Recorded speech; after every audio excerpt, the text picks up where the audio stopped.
잘못 알고 있는 경우가 많습니다.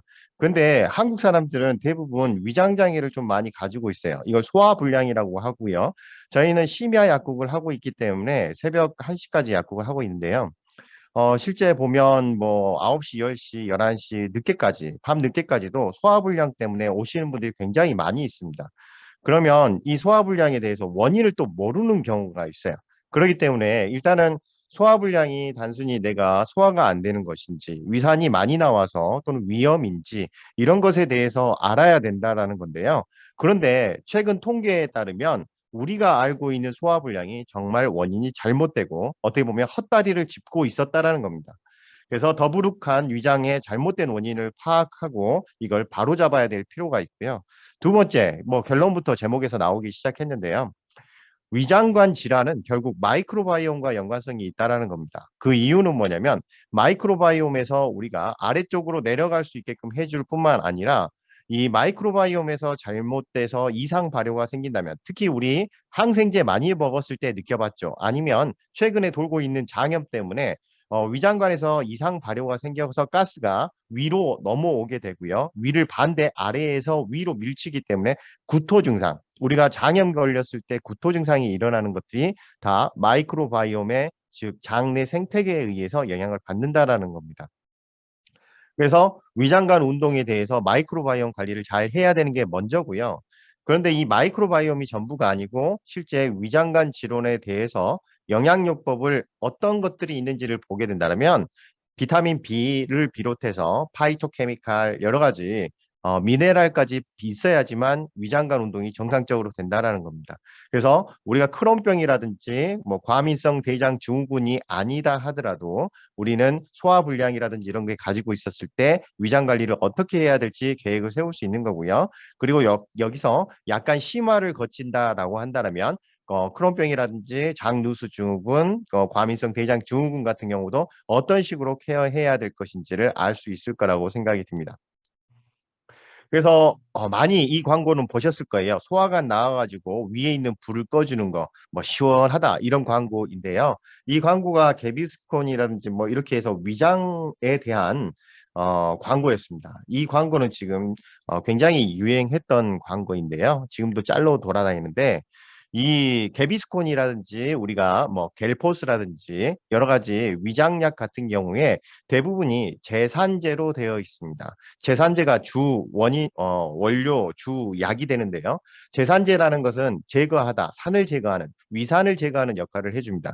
그래서 위산을 제거해서 속을 편하게 해주는 역할을 하는데 우리나라 같은 경우에는 실제 효과가 떨어진다라는 거죠.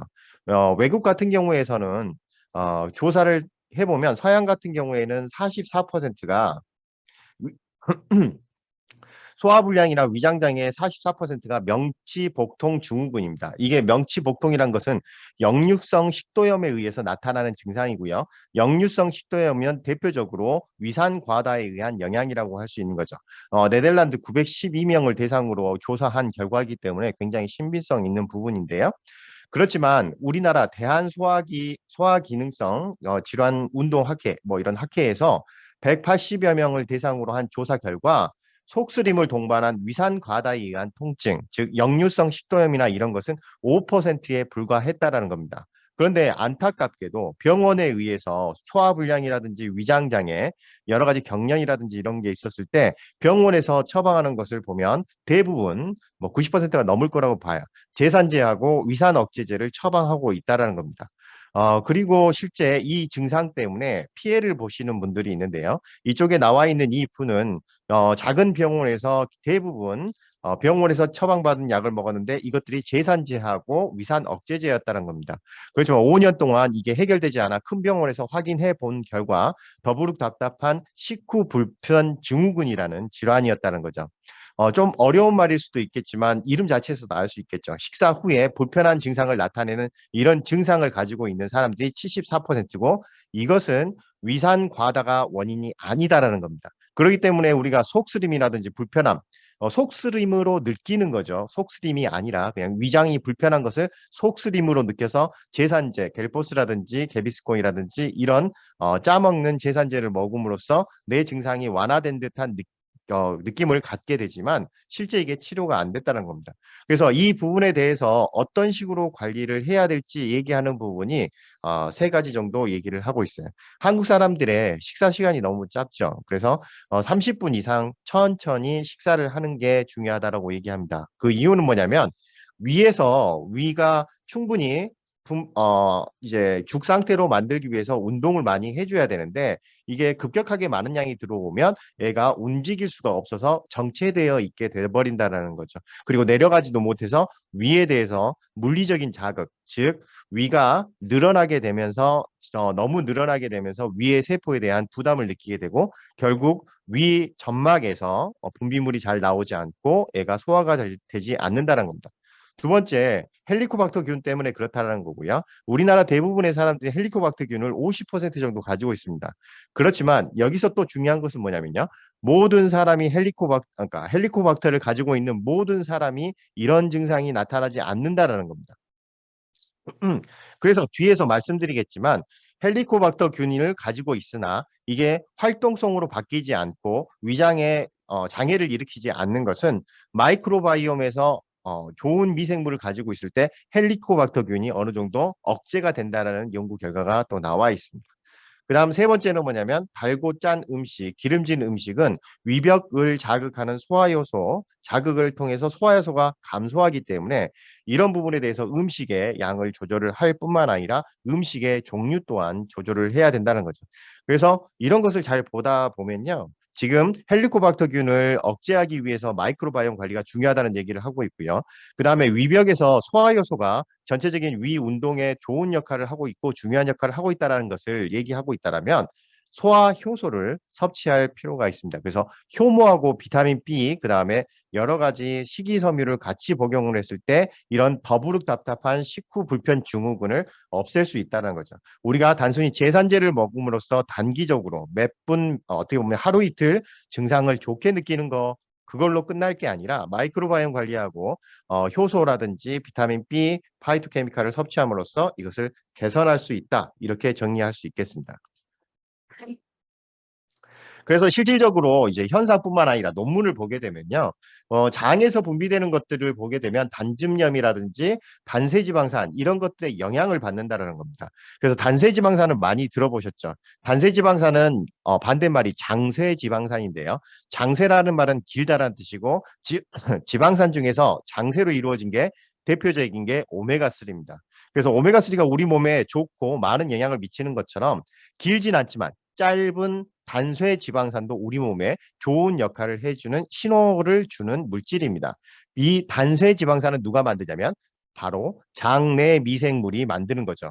그래서 장내 미생물인 마이크로바이옴이 만든 단쇄 지방산이 우리 몸에 오메가3가 미치는 것처럼 중요한 역할을 해주는데 이 역할 중에 하나가 장에서 분비물을 좋게 만들어준다는 겁니다. 이 장에서 나온 분비물은 위라든지 여러 가지 다른 분야까지도 영향을 미치게 되고 소화 전체에 영향을 미친다라는 것을 알 수 있습니다. 그래서 여기에 보시면 이 단세지방산은 모든 점액뿐만 아니라 12지장 이런 뿐만 12지장까지도 영향을 미쳐서요. 12지장에서 중탄산염이라고 해서 우리가 위에는 위산이 가득하고 있는데 위를 지나면 어느 정도 산이 제거돼야 되는데 그때 필요한 게 12지장에서 나오는 중탄산염입니다. 이런 것의 분비를 잘 하게 함으로써 위 밑에 있는 장기들을 보호해주는 역할을 하는데 그게 마이크로바이옴이 만들어내는 단세 지방산에 의한 것이라는 것을 알 수 있겠습니다. 그 다음에 장내축 이론에서 많이 들어보셨죠. 세로토닌이라는 우리에서 좀 기쁘게 하는, 즐겁게 하고 안정적으로 만들어주는 역할을 하는 게 세로토닌인데 이 마이크로바이옴이 그것을 만든다라는 겁니다. 즉 마이크로바이옴이 장내 미생물이 단세지방산을 만들어서 세로토닌이나 이런 것에 양을 늘려준다라는 역할이고요. 그렇게 세로토닌이 많게 되면 정상적인 위장관 통과 속도를 정해주고요. 장의 투과성에 대한 영향을 미치게 됩니다. 장의 투과성이라는 것은 뭐냐면 우리의 장에는 안 좋은 물질도 동시에 있습니다. 좋은 물질은 흡수해야 되지만 안 좋은 물질은 흡수하면 안 되고 이 물질이 들어오면 우리 몸에서 독소로 작용하게 돼요. 이 독소가 우리 몸에 많이 들어와서 삥삥삥 돌다가 팔꿈치라든지 접히는 부분, 즉 뭐 순환이 됐을 때 정체되는 부분에 이쪽에 독소들이 쌓이게 되면 그게 바로 아토피라든지 이런 증상을 일으키게 되는 거죠. 그래서 아토피에 병원에서 처방하는 약을 보게 되면요. 물론 스테로이드나 이런 거를 들어가게 되지만 아토피에 대한 영양요법에 프로바이오틱스하고 오메가3 또는 감마리놀렌산이 들어가는 이유가 장내에 안 좋은 물질이 들어와서 아토피를 일으켰다라는 것을 반증하는 내용이라고 볼 수 있겠습니다. 그런데 이 세로토닌은 장내 투과성에 영향을 미쳐서 장내 안 좋은 물질들이 우리 몸 안에 혈액으로 들어오는 것을 막아준다라는 그런 내용을 얘기하고 있는 거죠. 그뿐만 아니라 장의 과민성에 기여를 합니다. 장의 과민성이라는 것은 뭐냐면 이것을 병명으로 얘기하면 훨씬 더 쉬울 것 같아요.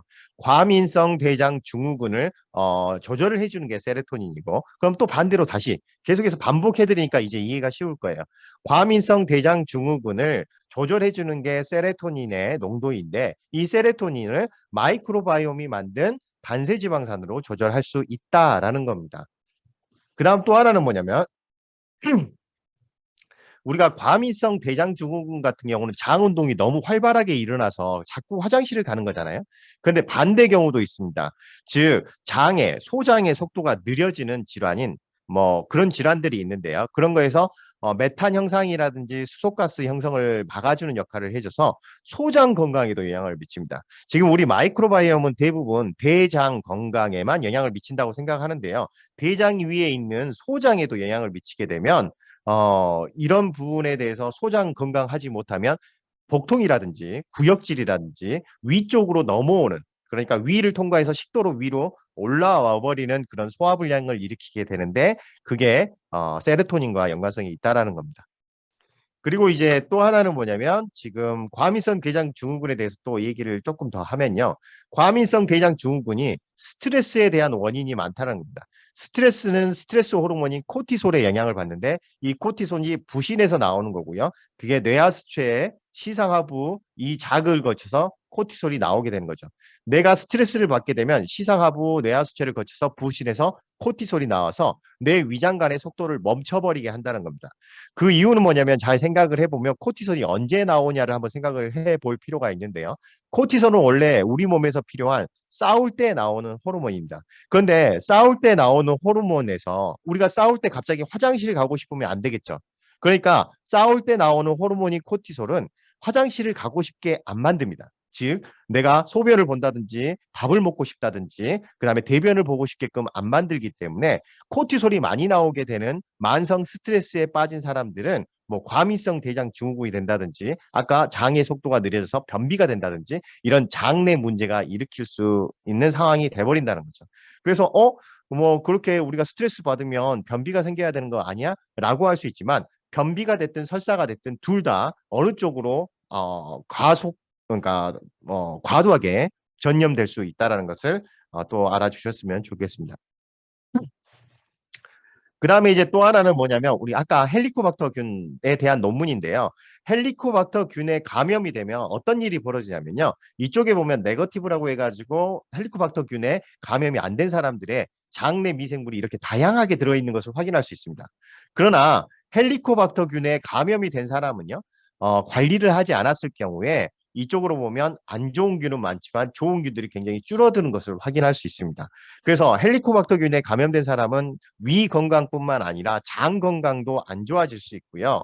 위 건강에 문제가 계속해서 일어나게 되면 위염이 만성 위염으로 바뀌고요. 그 다음에 위축성 위염으로 바뀌게 됩니다. 이때부터는 DNA가 변형돼서 위에 있는 세포가 변형되기 시작한 거고요.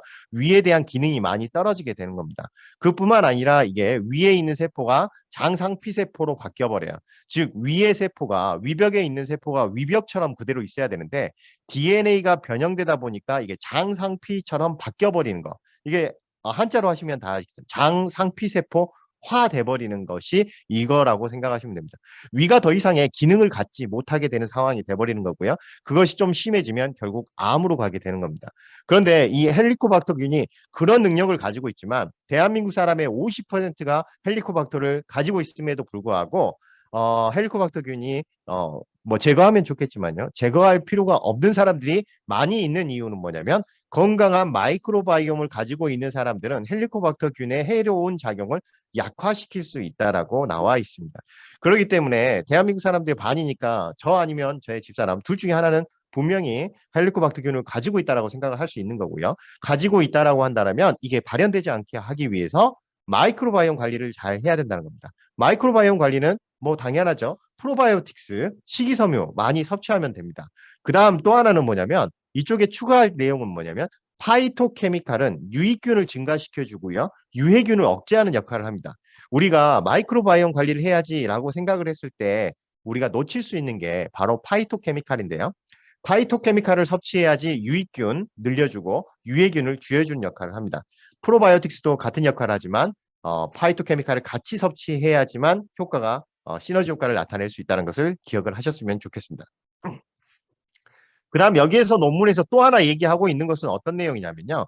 장내 미생물이 불균형돼서 즉 유해균이 많아지게 되면 이게 장에서만 문제를 일으키는 게 아니라는 것을 밝혀내게 됩니다. 즉 위액의 부피가 증가하는 것을 알아요. 복부가 빵빵하게 차려 있는 느낌을 갖게 되는 위액이 많아진다는 겁니다. 그것은 어떤 의미로 해석을 할 수 있냐면 위에서 배출할 수 있는 속도가 늦어지면서 위에서 배출이 안 되고 정체되어 있다라는 겁니다. 우리 가끔씩 물을 많이 먹는다든지 과식을 했을 때 내려갈 시간이 됐음에도 불구하고 위에서 정체되어 있는 느낌을 가진 경우가 많이 있을 겁니다. 이런 느낌이 장내 미생물이 불균형을 이루고 있는 사람들은 평상시에 쉽게 나타날 수 있다는 것을 생각하셨으면 좋겠어요. 그래서 먼저 항상 약국에서도 저도 마찬가지고요. 어떤 말 한마디 한마디 때 체크하는 그런 워딩이 좀 많이 필요합니다. 어떤 내용이냐면 손님들 저한테는 환자들이죠. 환자들이 와가지고 소화제 주세요. 근데 아까 뭐 많이 먹지도 않았는데 위에서 꽉 내려가지도 않고 그런 느낌이다. 토하고 싶어요. 이렇게 얘기하신 분들이 소화제도 중요하지만 장내 마이크로바이옴 관리를 해야지만 이 위에서 배출되는 시간을 줄일 수 있다라는 겁니다. 그런 부분까지 꼭 관리를 해주셨으면 좋겠고요. 그 다음에 이제 결과적으로 기능성 소화불량은 대변 검사를 또 확인을 해봤어요. 기능성 소화불량을 가지고 있는 사람들의 대변을 검사해 본 결과 정상적으로 위 소화 능력을 가지고 있는 사람들에 비해서 유해균이 굉장히 많이 들어가 있다는 것을 확인을 합니다. 그래서 우리가 그 대변 검사를 할 수 있는 시스템을 가지고 있죠. 그 대변 검사를 통해 가지고 이거 대변 검사 통해서 유익균이 부족하고 유해균이 너무 많아서 내가 만성 소화불량을 가지고 있었구나라고 생각을 한 번씩 체크를 해보셨으면 좋겠습니다. 그다음에 이제 약간 이제 소화불량을 뛰어넘어서 질환으로 갈 수 있는 부분을 한번 챙겨봤으면 좋겠는데요. 이제 대표적인 유해균 중에 하나입니다. 프라질리스라는 유해균 중에 하나인데요. 우리 몸에서 치명적인 균이죠. 복막염을 일으키는 균인데 복막염이 일어난 자리에 90% 정도 존재하는 균으로서 굉장히 치명적인 복막염에 대한 균이라고 생각하시면 돼요. 장에서 염증을 일으키는 균의 원인균이라고 생각하시면 되겠습니다. 어떻게 장에서 균에 염증이 생길 수 있지? 뭐 감염이 생길 수 있지? 라고 할 수 있지만 크론병이 대표적인 장에서 염증에 의해서 장의 기능을 잃어버리는 게 바로 크론병입니다. 그래서 이 안 좋은 유해균들이 장 내 염증을 일으키기 시작하고 이 염증이 심해져서 나의 DNA가 변형되고 그 기능을 아까 헬리코박터에 의해서 기능을 잃어버리는 것처럼 장이 잃어버리게 되고 소화가 안 되는 게 바로 대장 운동이 안 되는 게 크론병이죠. 그래서 이게 치료하기 위해서 항생제를 쓰게 되는데요. 항생제에 대한 내성 메커니즘을 이미 가지고 있어요. 실질적으로 항생제를 처방하지 않는다 하더라도 저항 유전자를 이미 가지고 있습니다. 그래서 이것들이 지속되게 되면 크론병이 오래된 거와 비슷하게 발암성 박테리아에 해당한다라고 할 수 있어요. 그래서 이게 폭주하지 않도록 항생제를 처방하는 것도 중요하지만 항생제를 내성을 가지고 있다라고 제가 말씀드렸죠. 그래서 이길 수 있는 방법은 아주 간단하지만 어려운 부분이죠. 유해균을 억제하고 견제해 줄 수 있는 유익균을 굉장히 관리를 잘 해야 된다는 겁니다. 그래서 우리가 장 문제라든지 대장염이라든지 그다음에 여러 가지 장에 대한 염증성 크론병도 마찬가지고요. 이런 질환이 생겼을 때 우리는 항생제 처방도 중요하지만 프로바이오틱스 식이섬유 파이토케미칼을 섭취하면서 이 관리를 꾸준히 해야 된다는 것을 여기서 알 수가 있는 거죠. 실제 크론병에 대한 내용이 이런 부분입니다. 정상적인 장세포를 가지고 있는데 이쪽에 대해서 병원균이나 이런 균에 대해서 감염이 먼저 일어나요. 그런데 이 감염이 계속해서 반복적으로 일어나다 보니까 이 세포들이 점점점 변하게 됩니다. 변하게 되면서 이 기능을 잃어버리게 되면서 이것을 크론병으로 전환됐다라고 표현을 하는데요. 이 시작이 어느 부분이냐면 이 시작이 어, 염증에 의해서 시작된 거고요. 병원균의 감염에 의해서 시작된 거기 때문에 안티바이오틱스, 즉 항생제를 크론병에 사용하면 어느 정도 효과를 가지고 있다는 것을 알고 있어요.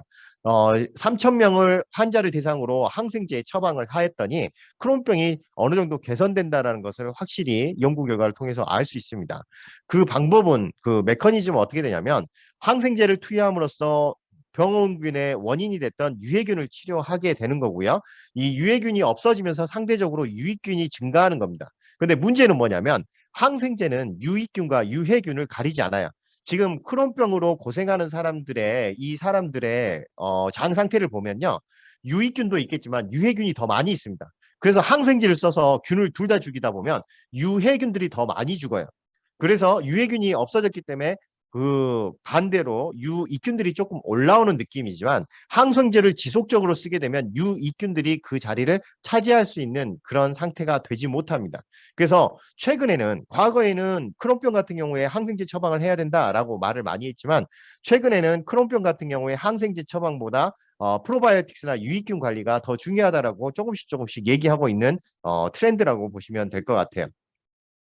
그렇지만 일단은 항생제 사용을 할 수 있다라는 것을 기억을 하셨으면 좋겠고요. 그 다음에 이 항생제가 근본적인 치료가 안 되기 때문에 크론병에 의해서 항생제 처방 받은 사람들은 유익균을 늘려주기 위해서 치료 과정, 병원 치료 과정 중에 프로바이오틱스나 식이섬유나 파이토케미칼을 섭취를 해야 된다는 것을 강조를 해 주셨으면 좋겠어요. 그래야지 근본적인 치료가 된다는 겁니다. 그리고 또 하나 지금 크론병 얘기를 했지만 과민성 대장 증후군도 비슷합니다. 항생제를 처방했을 때 개선되었다라는 내용이 나와 있고요. 이 원리도 마찬가지로 과민성 대장증의 원인이 되었던 유해균, 안 좋은 균을 항생제로 죽였기 때문에 그런데 유익균, 좋은 균도 죽을 수 있어서 이것을 근본적으로 해결하려면 항생제 처방 중이라든지 처방 후에는 프로바이오틱스를 섭취해서 유익균 늘려줄 수 있는 전략이 필요하다고 할 수 있겠습니다. 그다음 이제 장이라든지 위에만 영향을 미치는 게 아니에요. 아이들 같은 경우 자폐 아이들 있죠. 자폐 아이들 같은 경우에도 항생제를 처방합니다. 그 이유는 뭐냐면 장 상태가 안 좋은 경우에 아이들이 자폐 증상을 보인다는 연구 결과가 굉장히 많이 있어요. 그래서 자폐를 가지고 있다든지 ADHD를 가지고 있는 아이들에게 항생제를 강하게 처방했더니 뇌에 대해서 개선되었다라는 얘기가 나와 있고요. 실제 대변 이식술을 통해서 정상적인 대변을 이식을 하게 되었을 때 자폐 증상이 8주 이후에 개선된다는 게 나와 있어요. 그 정도로 장내 미생물이 잘 되어 있을 때 뇌까지도 영향을 미친다는 것을 기억을 하셨으면 좋겠습니다. 그리고 이 전체적인 메커니즘에 제가 써놨는데요. 항생제가 왜 그런 역할을 했을까라고 한다면 유해균을 죽여서 없앴고요. 반대로 유해균이 없어졌기 때문에 그 견제를 받던 적이었던 유익균, 유해균과 유익균은 적이니까요. 적이 없어졌으니까 유익균이 상대적으로 증가하게 됩니다. 그렇지만 이게 계속해서 항생제를 투여하되면 유익균이 증가하는 속도가 느려지게 되고요. 결과적으로 우리가 원한 만큼 유익균을 얻을 수 없기 때문에 항생제 처방에는 꼭 유익균을 같이 프로바이오틱스를 같이 섭취하셨으면 좋겠습니다. 그런데 이게 관리가 잘 안 되고 오래되게 되면 염증이 지속되게 되면요. 산화적인 스트레스가 먼저 와요. 그렇게 되면 나의 DNA가 변형됩니다. 나의 DNA가 변형되면 아까 말씀드렸듯이 장세포가 변형되기 시작하고요. 변형되면 이게 암으로 갈 수 있습니다. 그래서 크론병 같은 경우에 8년 이상 지속이 되게 되면 대장 내시경을 1년에서 2년마다 하라고 얘기하고 있어요. 그 이유는 아까 제가 말씀드린 DNA의 변형에 의해서 이런 일들이 벌어진 거죠. 그래서 이렇게 길게 얘기한 이유는 지금 프로바이오틱 섭취하고 식이섬유 섭취해야 된다라고 제가 말씀드렸는데요. 이 과정에서 암으로 가지 않기 위해서 필요한 것은 뭐냐면 DNA의 변형입니다. DNA의 변형을 막을 수 있는 것은 그러면 DNA 변형의 원인이었던 산화적 스트레스를 막으면 돼요. 산화적 스트레스를 누가 막냐면 항산화제입니다. 근데 항산화제 중에서 이 전체적인 것을 관장을 같이 하는 게 누구냐면 파이토케미칼이죠. 그러면 순서대로 다시 말씀드리면 파이토케미칼을 섭취하게 되면 내 산화적 스트레스가 줄어들게 되고요. 장 내 산화적 스트레스가 줄어들면서 장세포라든지 이런 것에 DNA가 변형을 막아줄 수 있고 결과적으로 DNA 변형을 막아줘서 암세포로 바뀌고 변화되는 것을 막아줄 수 있다라는 그런 순서를 알 수 있게 됩니다. 그래서 이 부분은 또 어디에 응용할 수 있냐면요. 왜 그러면 파이토케미칼을 섭취하면 암에 그렇게 예방할 수 있는 효과가 있는 거지? 라는 질문에 대한 답도 여기에서 얻을 수 있는 거라 할 수 있겠습니다.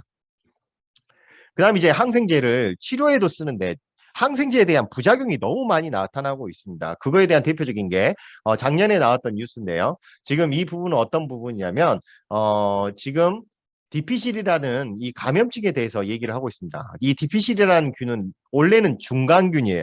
우리가 장내 미생물에는 좋은 균, 유익균이 있고요. 나쁜 균, 유해균이 있습니다. 그다음에 그 가운데 60에서 70%를 차지하는 중간균이 있어요. 중간균 같은 경우에는 좋은 아이도 아니고 나쁜 아이도 아니고요. 그냥 자기 일 하고 있고요. 뭐 거기에서 나온 부산물은 우리에게 도움되고 그런 역할을 하는 그런 중간적인 입장입니다. 그런데 문제가 뭐냐면 장내 환경 상태가 안 좋으면 특히 유해균들이 많아지게 되면 중간균도 유해균처럼 행동하기 시작합니다. 변이가 생기기 시작하는 거죠. 그것을 만들어주는 대표적인 원인 물질이 뭐냐면 항생제예요.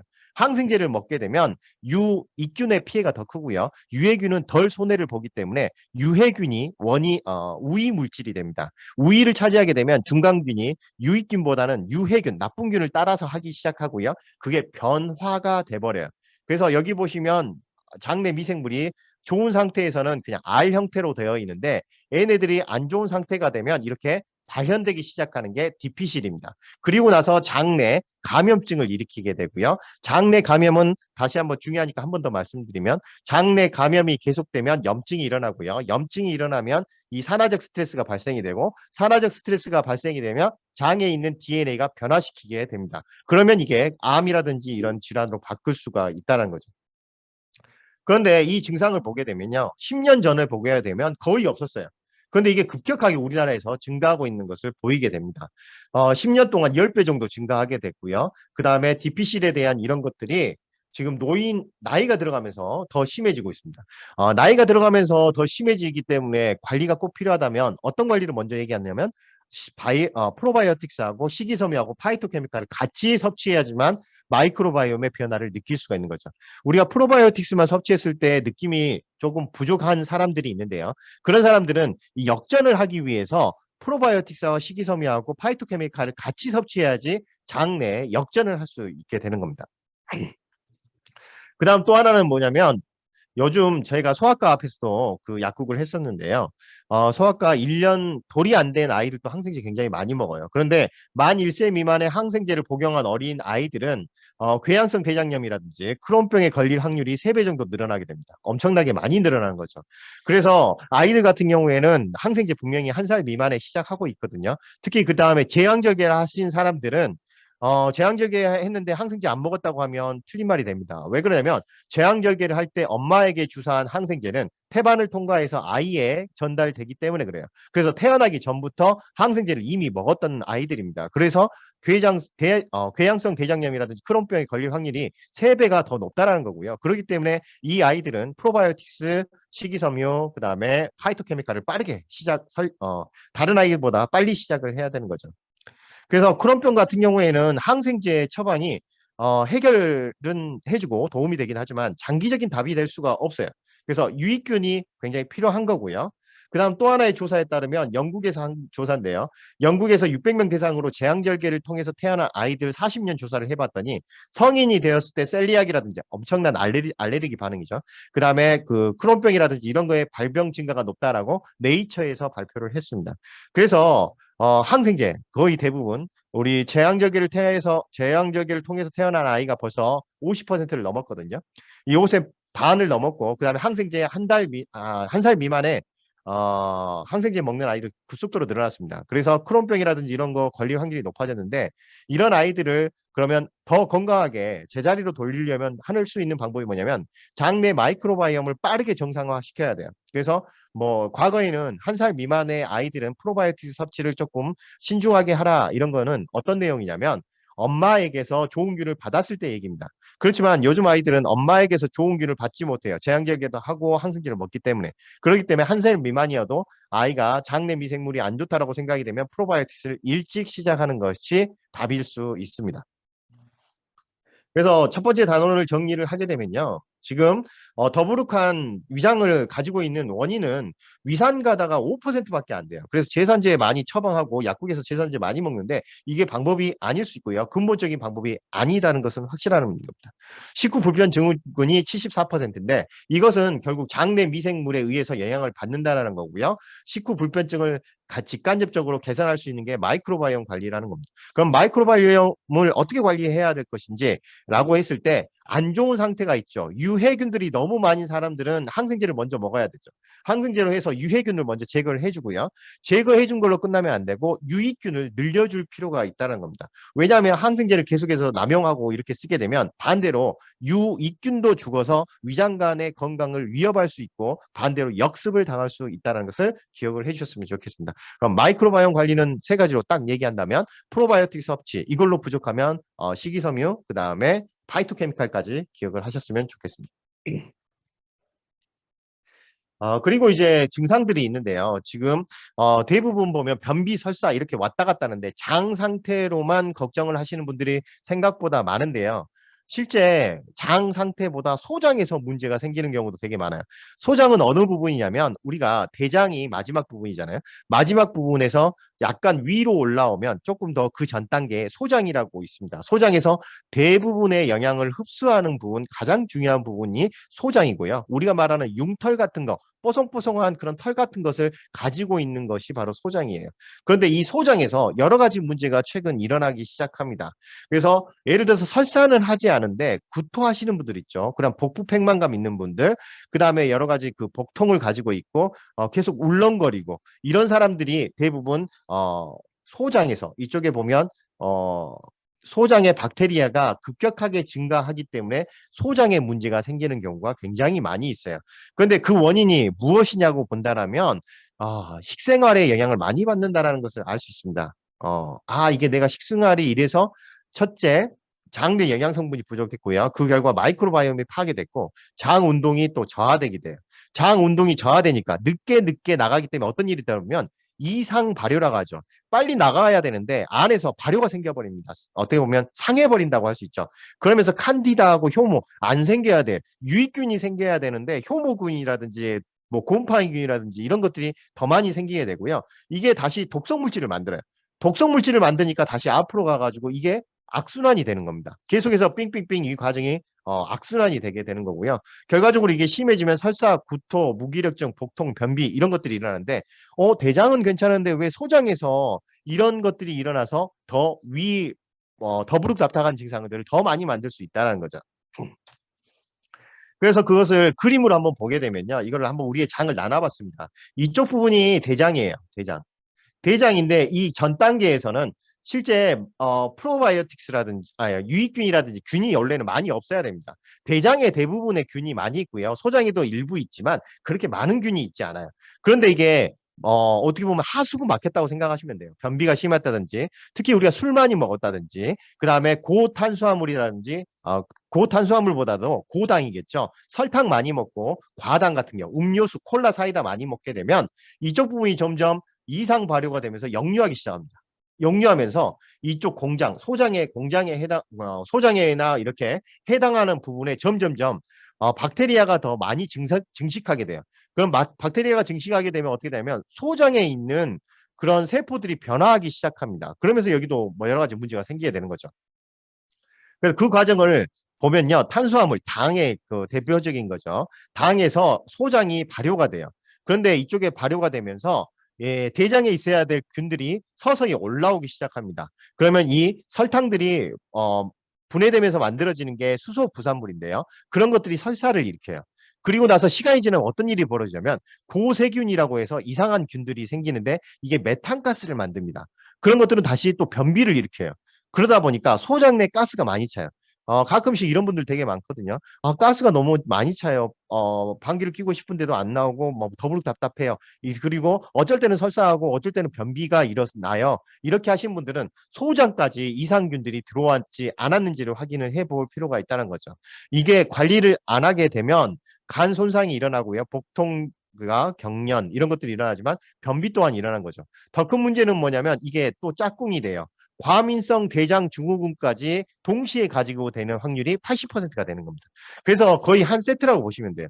내 마이크로바이옴 관리를 잘 못하게 되면 소장에도 문제가 되고 대장에도 문제가 되고 그다음에 소장의 문제가 너무 심하게 되면 복통이라든지 소화불량까지도 연결될 수 있다는 것을 알 수 있습니다.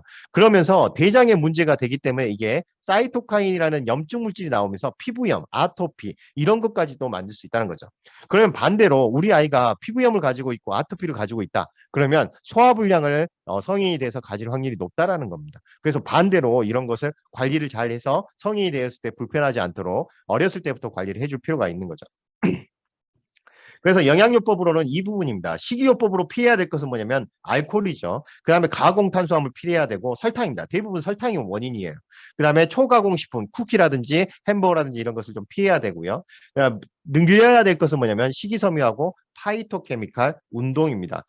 운동을 하게 해주면 장이 따뜻해진다라는 얘기를 하고 있지만 실제 운동을 하게 되면 좋은 호르몬들이 나와서 장 내에 여러 가지 단세 지방산이라든지 이런 것이 높아지고 장 상태가 좋아지는 것을 많이 연구를 통해서 확인을 했고요. 특히 유익균의 증가를 나타나게 해준 게 운동입니다. 그 다음에 먹는 걸로는 파이토케미칼이 그 역할을 해주고 식이섬유는 이 장내 유익균들의 먹이가 될 수 있기 때문에 같이 섭취를 해주시면 도움이 되겠습니다.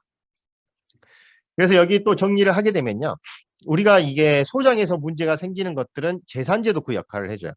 이 PPI가 제산제라는 뜻인데요. 이 제산제, 이 얘기를 왜 하냐면 우리가 지금 제가 아까 말씀드렸듯이 분명히 위산 과다의 문제가 아닌데 제산제를 많이 먹게 되면 이 제산제가 아래로 흘러나와서 소장에 있는 이상 발효라든지 이상 박테리아를 만들게 됩니다. 그러니까 증상이 더 심해지게 되는 거죠. 그래서 제산제 한 번 먹는 사람은 없어요. 제산제 계속 두세 번 먹게 되고 이런 분들은 계속해서 더 늘어나게 되죠. 그러면 이런 분들에게 해줄 수 있는 좋은 방법은 제산제는 먹어야 될 상황이라면 먹어야 되겠지만 장기적으로 봤을 때 마이크로바이옴 관리를 꼭 해야 된다라고 얘기를 해줘야 되고요. 이 마이크로바이옴 관리가 안 되면서 염증이 생겼을 때 이게 대장암이라든지 염증이라든지 이런 걸로 진행되지 않기 위해서 파이토케미칼을 꼭 섭취해야 된다. 이렇게 정리를 해주셨으면 좋겠습니다. 그리고 또 하나는 뭐냐면 지금 장내 운동이 잘 되면 빨리 내려가겠죠. 장이 정체가 안 되게 하려면 장의 평활근이 잘 운동하게끔 만들어줘야 돼요. 장 운동을 잘하게끔 하는 게 누구냐면 미토콘드리아가 활성화하게 돼서 에너지를 만들어줘야 되는데 그때 필요한 게 비타민 B하고 코큐텐입니다.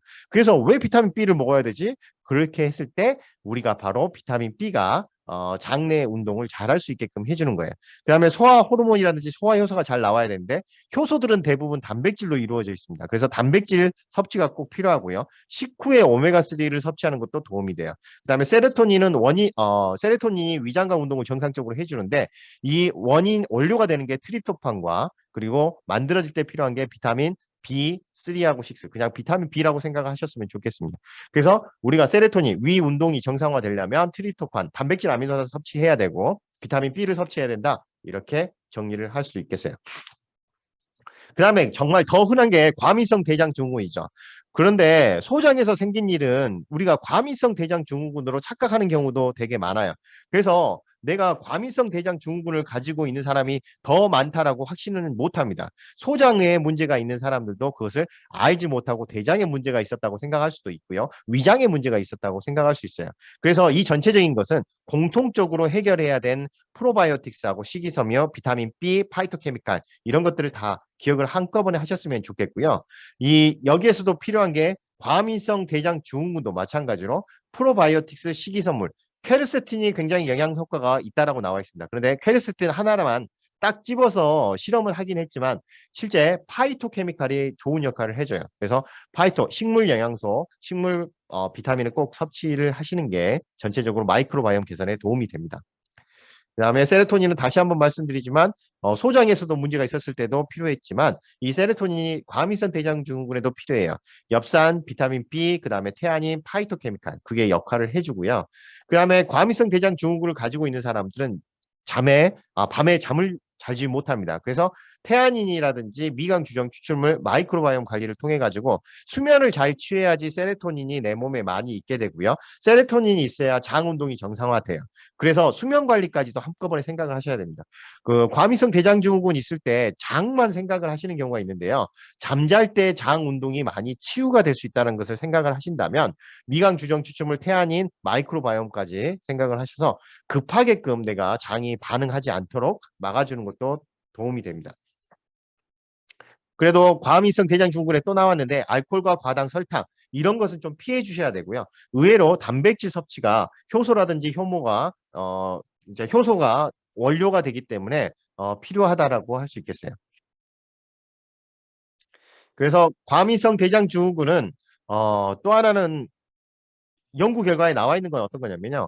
유익균들은 줄어들게 되고요. 과민성 대장 증후군을 가지고 있는 사람들이 실제 그 유해균들이 더 많이 있다는 것을 확인합니다. 대장 검사를 해가지고 장 상태를 확인할 필요가 있고요. 그 다음에 치유 방법은 프로바이오틱스죠. 프로바이오틱스와 식이섬유인 프리바이오틱스를 많이 섭취하고 그다음에 파이토케미칼을 섭취해야지 과민성 대장 증후군을 막아줄 수 있다는 겁니다. 그런데 이 소장과 다르게 대장에서는 상피세포가 얇아지는 이제 장 상피세포가 얇아지면서 장누수 증후군이 있는 경우도 있거든요. 장누수 증후군이라는 것은 뭐 어떻게 보면 장에 구멍이 뚫려서 샌다라는 건데 이것을 막아주는 게 바로 비타민 D입니다. 그래서 장누수 증후군이 있는 것 같아. 아토피가 있는 것 같아. 그랬을 때 비타민 D를 섭취하게끔 해주면 그것을 해결할 수 있다는 거죠. 장을 두껍게 해주는 게 비타민 D다. 이렇게 기억을 하셨으면 좋겠습니다. 그거에 대한 증거를 제가 가져왔죠. 증거가 없이는 제가 말씀을 안 드리니까요. 이쪽에 보시면 여기에 비타민 D가 충분하게 되면 이쪽에 장 상피가 두꺼운 것을 알 수 있고요. 비타민 D가 부족하게 되면 장누수 증후군이 일어날 만큼 장 상피가 얇아지는 것을 확인할 수 있었습니다. 이쪽에서 보시면 마찬가지로 장이 구멍이 뚫리는 것처럼 이렇게 다른 것을 확인할 수 있었어요. 장에 대해서 여기는 튼튼했지만 이쪽이 망가진 것을 확인을 할 수 있었을 겁니다. 그래서 비타민 D를 섭취했을 때 장 점막층이 두꺼워진다는 것을 확인을 했고요. 그래서 장누수 증후군이 있는 사람들은 비타민 D를 섭취를 해야 되고 장이 구멍이 뚫렸는지 어떻게 알아라고 했을 때 피부염을 가지고 있는 분들 있죠. 아토피라든지 이런 분들은 장누수 증후군을 같이 가지고 있는 분들입니다. 그래서 얼굴이 갑자기 뭐 잘 올라온다든지 피부염이 많이 생기는 분들은 장누수 증후군이 있는 분으로 생각을 하시면 될 것 같아요. 그래서 장 운동이 느려지고 또 빨라지게 되면 모두 다 같은 질환으로 보시면 됩니다. 장 상태에 문제가 생겼다라고 보시면 돼요. 그래서 공통적인 해결 방법은 마이크로바이옴 관리가 중요하고요. 프로바이오틱스, 식이섬유, 파이토케미칼, 비타민의 섭취, 특히 비타민 B와 비타민 D가 섭취가 필요하다라고 정리를 할 수 있겠습니다. 그 다음에 이제 생활 습관을 관리를 해야 된다는 건데요. 이 생활 습관은 우리가 그 스트레스 받으면 살찌는 거 아시죠? 그게 과학적으로는 모르더라도 생활을 하다 보면 스트레스 받으면 얼굴 붓고 살이 찌는 것을 확인을 하셨을 겁니다. 그게 과학적으로 증명이 됐어요. 그 원인이 코티솔이라는 게 벨리팻이라고 해서 배 둘레에 있는 지방을 늘리게 하는 역할을 해주게 됩니다. 그 원인을 보게 되면요. 제가 1번, 2번 순서를 써놨어요. 우리가 스트레스를 받게 되면 코티솔이 분비가 돼요. 코티솔이 분비가 되면 간에서 당을 만들어 올려요. 그러면 혈당이 늘어나게 되죠. 혈당이 늘어나면 인슐린이 증가합니다. 인슐린이 증가하면 혈당이 툭 꺼져 버려요. 그러면서 갑자기 식욕이 증가해요. 우리가 스트레스 받으면 그날 집에 가면 양푼에다가 비빔밥 먹고 싶은 생각이 들죠. 그게 코티솔 분비가 많이 돼서 식욕이 증가하고 스트레스 받으면 그런 현상이 일어나는 겁니다. 그런데 이때 급하게 인슐린 분비가 되면서 이 혈액에 있는 당을 저장하다 보니까 그것을 지방으로 저장하게 돼요. 그래서 배둘레에 저장을 하게 됩니다. 내가 먹은 당을 배둘레에 지방으로 저장하게 되고요. 이화작용을 하다 보니까 근육이 감소해요. 배는 볼록 튀어나오는데 팔다리가 감소하는 게 ET 체형으로 바뀌는 게 스트레스에 의한 코티솔의 영향입니다. 그러면서 스트레스를 받다 보니까 코티솔 많이 나오니까 싸우는 호르몬이라고 했죠. 싸울 때 나오는 호르몬이다 보니까 소화 기능이 떨어지게 돼요. 우리 싸우는 도중에 잠깐만, 갑자기 우리 밥 먹고 하자. 이렇게 할 수는 없잖아요. 그렇기 때문에 코티솔이 분비가 되면 소화 기능이 떨어지게 됩니다. 그래서 소화 기능은 떨어지는데 왜 이상하게 뱃살만 찌지? 라고 했을 때 코티솔 관리를 해야 될 부분이죠. 그래서 제가 양분해서 나타냈습니다. 코티솔하고 인슐린하고 다른 부분은 다르지만 우리 몸에서 미치는 영향, 살찌게 한다든지 이런 부분, 지방을 늘리게 한다든지 이런 부분은 비슷합니다. 이거의 적수 또는 상대방이 되는 게 누구냐면 멜라토닌입니다. 우리가 코티솔이 많이 나오게 되면 멜라토닌이 분비가 줄어들면서 수면이 억제가 되죠. 수면이 억제가 되면 성장 호르몬이 안 나와요. 그러니까 멜라토닌이 있어야 성장 호르몬이 나옵니다. 그래서 얘네들은 또 짝꿍이에요. 그런데 얘네들을 도와주는 게 누구냐? 그러면 코티솔과 인슐린에 대한 분비를 정상화해 주는 게 누구냐면 태아닌과 바나바 잎 추출물입니다. 그래서 과거에 우리 그 바나바 잎 추출물 먹었을 때 부작용이 거의 부작용이 없는데 부작용이 있는 거 아시죠? 부작용이 살이 빠지는 겁니다. 바나바 잎 추출물에 그 섭취했을 때 부작용은 안타깝게도 살이 빠지는 거예요. 그래서 나는 혈당도 떨어뜨리면서 살도 빼고 싶다 그러면 바나나 잎 추출물을 섭취를 하게 되면 인슐린 분비를 정상화하고 코티솔 분비를 정상화하기 때문에 살이 빠지는 겁니다. 그래서 성장 호르몬 그다음에 또 멜라토닌과 성장 호르몬을 도와주는 게 뭐냐면 단백질 아미노산이죠.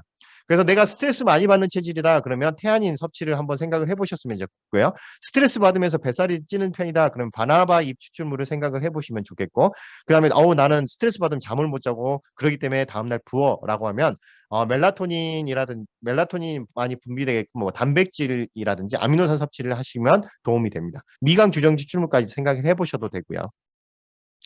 그다음 이제 네이처에 나오는 건데요. 우리의 식습관, 지금 방금은 수면 습관이라든지 그 스트레스에 대해서 얘기했는데 먹는 거, 과당이나 고당이나 서구의 식습관이 어떤 문제를 일으키냐면 우리의 소장에 있는 육모를 길게 만들어요. 아까 소장 제가 말씀드렸죠.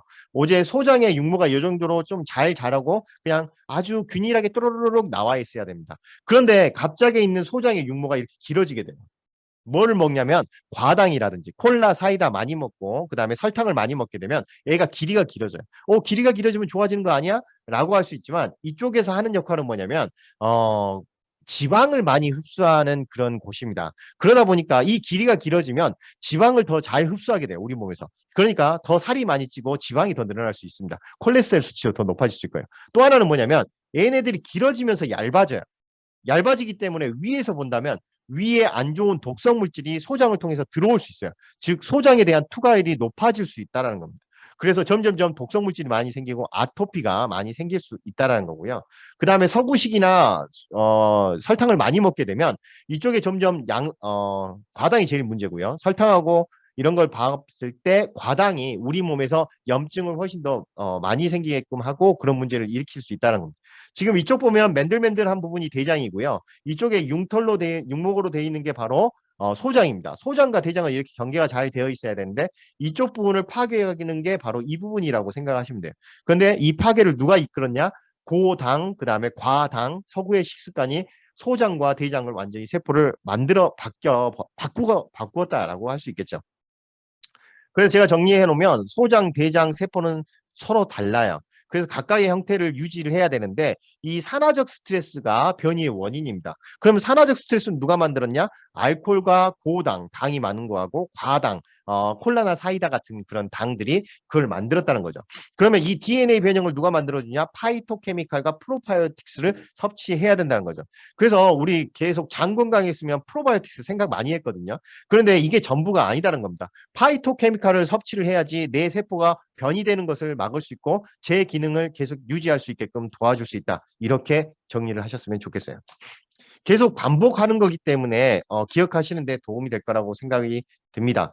이거는 지금 예쁜 꼬마 선충이라고 해서 과학자들이 연구할 때 많이 쓰는 동물인데요. 이 동물을 장누수 증후군을 일으켜가지고 장이 누수되는 곳에 형광물질을 뿌려봤어요. 그랬더니 이렇게 보면 녹색으로 보이는 부분이 많죠. 이 녹색으로 보이는 부분이 장이 구멍이 뚫린 부분을 형광물질로 표시한 겁니다. 그래서 장누수 증후군을 만들어 놓고요. 브로콜리, 케일, 양배추 추출물, 배추 추출물 이런 파이토케미컬을 공급을 해봤어요. 그랬더니 어떤 일이 벌어지냐면 장누수 증후군을 나타내는 형광물질이 없어지는 것을 확인을 하였습니다. 그런데 이쪽에서 나와 있는 대부분의 식물들은 어떤 거였냐면요. 이 안에 있는 파이토케미칼의 원료는 십자화 위주였어요.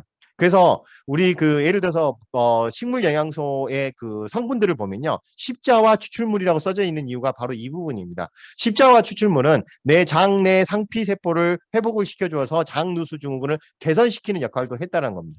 그러면 프로바이오틱스가 할 수 없는 부분을 파이토케미칼이 해줄 수 있다는 거. 즉, 장 누수 증후군 개선에는 프로바이오틱스도 중요하지만 파이토케미칼이 또 다른 역할을 해준다는 것까지 기억을 하셨으면 좋겠습니다.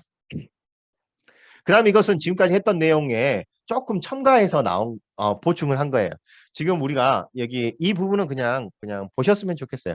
비타민 B1 티아닌과 비타민 B3, 비타민 B6, 비타민 B12, 비타민 B, C, D 이런 것들 다양하게 각자 역할을 다 한다라는 겁니다. 그래서 이런 역할을 하고 있는 것들이 있기 때문에 다양하게 종합 비타민을 파이토케미칼로 섭취했을 때 장내 건강을 할 수 있다. 이렇게 결론을 내릴 수가 있는 거예요. 그래서 어떤 하나의 특정한 것을 뽑아서 먹는 것보다 파이토케미칼로서 종합 비타민을 섭취한다면 모든 게 해결될 수 있고 장 건강에 도움이 된다. 이렇게 정리할 수 있는 겁니다. 그래서 결과적으로 여기에 추가할 것은 이것은 좀 기억을 하셔야 될 부분인데요. 식후 불편증을 개선하는 거 장내 미생물 꼭 필요합니다. 그렇지만 코큐텐, 크롬, 마그네슘, 아연, 프로바이오틱스, 식이섬유, 파이토케미칼, 그다음에 마지막으로 실리마린도 필요하게 돼요. 실리마린은 왜 그러냐면 우리가 장 건강했을 때, 소화했을 때 장이나 위, 소장 이런 것만 생각을 하게 되는데요. 간 또한 소화기관입니다. 여러 가지 기능을 동시에 하고 있는데 간이 또 소화 기능으로서 역할을 하기 때문에 간이 소화 기능을 하면서 산화적 스트레스에 의해서 파괴되는 것을 막아줘야지 간이 건강하고 소화가 잘 돼요. 그것을 막아주는 게 실리마린, 밀크시슬이라고 하죠. 밀크시슬 추출물과 민들레 추출물 이런 것들의 섭취가 필요하다는 겁니다. 그래서 소화 안 된 사람들에게 간장약을 먹어야 되는 이유 이게 바로 그 간도 소화기관이기 때문이다. 이렇게 기억을 하셨으면 좋겠어요. 그래서 지금까지 한 내용을 제가 정리해 봤습니다. 정리한 부분인데요. 특별한 내용은 없습니다. 그런데 이제 한번 다시 정리한다는 개념으로 보셨으면 좋겠고요. 우리가 구강을 통해서 먹은 음식물은 위를 통해서 소장으로 가고요. 대장으로 가게 됩니다. 그런데 이게 대장에서 흡수한 영양 성분들은 장하고 간에 순환되는 것을 통해 가지고 이 음식물들이 이렇게 쭉 들어오고 다시 삥삥삥삥 이렇게 돌아요. 그런데 이 과정이 잘 돼야지만 우리가 여러 가지 소화도 잘 되게 되는데요. 그러다 보니까 간 건강이 중요합니다. 그래서 밀크시슬, 글루타치온, 민들레 추출물, 그리고 간을 지키는 항산화제인 비타민 A, C, E, 그다음에 간의 기능을 좋게 하는 비타민 B, 셀레늄들이 필요한다는 거고요. 그 상황에서 이렇게 소화를 잘 하게 해야 되는데 스트레스를 받으면 코티솔이 분비가 돼서 소화 운동이 저하되게 됩니다. 세로토닌도 감소하게 되고요. 그래서 이런 것들을 막아주려면 세로토닌이나 이런 것들 관리를 잘 해줘야 되는데 세로토닌 관리는 마이크로바이옴이 관리를 해주고요. 코티솔은 태아닌이나 이런 것들이 이쪽에서 연결하면 단백질 태아닌 미강 주전 추출물로 이거를 개선할 수 있는 거죠. 그다음에 세로토닌은 장 내 건강했을 때 나오는 풍부한 거기 때문에 프로바이오틱스, 식이섬유, 단세지방산이 필요하고요. 이런 것들을 높여주는 게 누구냐면 유익균에 좋은 파이토케미칼, 운동, 비타민 B죠. 비타민 B가 왜 필요하냐라고 했을 때 다 기억을 하실 겁니다.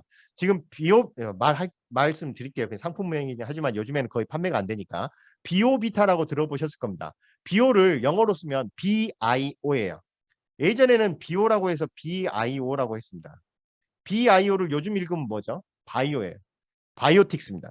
그래서 비오는 바이오틱스와 비타민은 비타민이에요. 비오비타는 비타민과 프로바이오틱스가 같이 들어가 있는 우리나라의 제품이었어요. 즉, 장 건강에는 비타민과 그다음에 프로바이오틱스가 같이 들어가야 효과가 있다라는 개념을 이미 알고 있었다라는 겁니다. 그래서 많이 판매가 됐었죠. 그래서 마이크로바이옴 프로바이오틱스뿐만 아니라 비타민도 같이 먹어야 효과가 있다. 기억을 하셨으면 좋겠고요. 유해균이 득실하게 만드는 것을 억제할 필요가 있어요. 그 억제를 할 수 있는 게 항생제 피해야 되고 고당, 과당, 고지방식 피해야 되고요. 초가공식품과 미세 플라스틱도 피해야 됩니다. 미세 플라스틱을 피하는 방법은 나중에 말씀드리겠지만 정수기를 통해서 물을 먹었을 때 피할 수가 있는 방법이에요. 그다음에 위 건강에는 단백질, 아미노산, 효모 필요하고요. 그다음에 비타민 B하고 그다음에 파이토케미칼 이런 거 섭취가 필요합니다.